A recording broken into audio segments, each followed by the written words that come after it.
Money FM 89.3. Best of breakfast. Companies to watch. All right, time to welcome dearest Dan. How are you doing today? Yes, good morning, Mr. What's another R word? Royal Ryan. Oh, not bad, not bad. I'll take it. Okay, Ryan. Welcome to Companies to Watch. That's a segment where we spotlight and stock you up with ideas of listed companies that will call for your attention. So we're looking at market trends to risks, as well as hidden gems or warning signs to steer clear of. 8855-0893. Tell us whether you think it's going to be a hot or not. Now, today, Ryan, we're traveling over to Japan. Nice. Yeah, through a restaurant chain. Are you a big fan of Japanese food? I am. Why? It's one of my favorite things growing up. I remember a lot of times I would save my allowance to splurge it at the end of the week at a Japanese restaurant. Right. And this is at Parkway Parade, and it will be Ajisen Ramen. Have you been there before? Yes, I have. I like their volcano ramen. I think that's what it's called. I don't know if it's still there, but it's been a while since I've been back to Ajisen Ramen. And if you've been there before, they're actually under this huge restaurant chain called Japan Foods, established in Singapore back in 1997 and listed on the Catalyst Board of the Singapore Exchange Securities Trading Limited in February of 2009. And it has come to be one of the leading Japanese restaurant chains in Singapore. So constantly evolving with changing consumer tastes, Japan Foods operates a growing network of restaurants under an expanding portfolio of Japanese concept brands that are either franchised from Japan or self-developed by its in-house culinary team. So the reason why I've decided to bring them up today is because they've recently reported their financial statement, and it doesn't look too good, Ryan.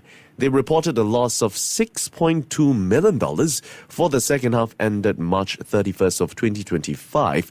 That's sinking further into the red from a loss of $576,000 in the corresponding year-ago period. Yeah, I remember back in the day, they were really doing quite well. I had a chance to meet the CEO. He was an engineer before, and then he came to Singapore to set up the entire business.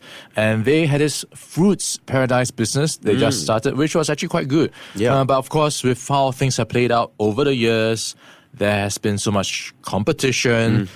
Everywhere you turn, there's going to be a Japanese restaurant. So it's not easy running F&B, particularly in this area of Japanese food as well. Yeah, certainly so, Ryan. I mean, you're seeing the likes of Donkey as well, these huge competitors out there.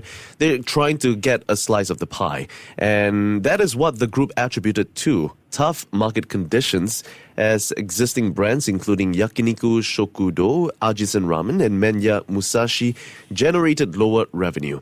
And it also comes as the group's revenue for the half slid by 7.5% year-on-year to $40.2 million.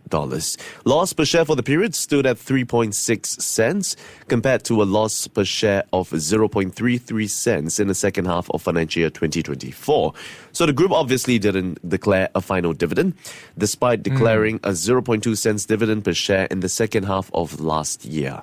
So I suppose this really tells us a lot about how they're trying to cope with the changing times and the tough market conditions. And they did noted that its selling and distribution expenses also ticked up by 1.4% on the year to $35 million due to increases in manpower costs, utilities and depreciation charges. Yeah, so a lot of bleeding, and also you're looking at operating expenses shooting up over 90% to $1.3 million. And then you have renovation costs and also the closing of some outlets. So a lot of write-offs of some of these expenses, all eating into whatever money they have. Yeah, on a full year basis, revenue declined by 3.2% to $83.6 million from $86.4 million a year ago. So a full year loss enlarged to, wait for it, $7.9 million from $495,000 the year before. That's a huge jump. Yeah, I'm trying to count it right now. So this is like That's 16 times what they lost. Yeah, 16 times. Quick math, Ryan. Very good. Okay, Japan Foods noted that the financial year 2025 was indeed a challenging year for the retail scene in Singapore, and that comes as the consumer sentiment became increasingly cautious due to prolonged geopolitical tensions and inflationary pressures that has increased the cost of living. When was the last time you eat out at a Japanese restaurant? Every other week. But again, the last time I went to a Japan Foods restaurant was quite some time ago. There are so many options right now.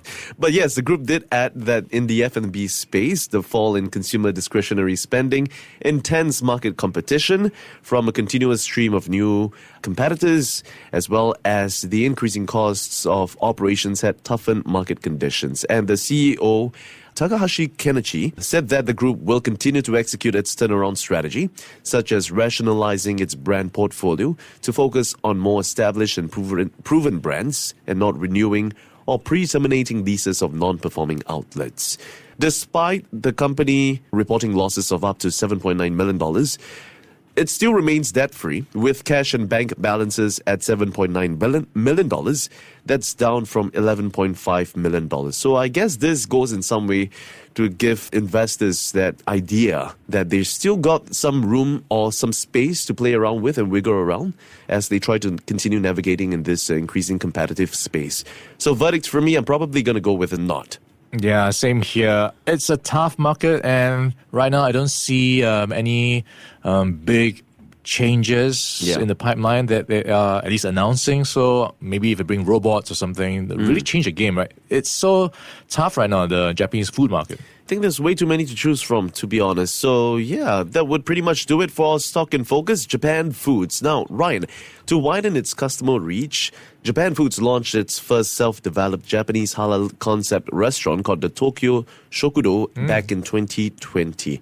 And now, halal concept brands make up a substantial portion of the group's portfolio as it continues to make inroads in this segment. I have a simple question for you. Yes. How many brands can you name from Japan Foods? Gosh. So if you Ajisen Ramen, Fruits Paradise, Tokyo Shokudo, Romana Pizza. Okay. Oh, when do you want me to stop? One more? Okay, Milan Shokudo. Okay, very good. I see you're reading from the website, aren't you? Yes, I am. Okay.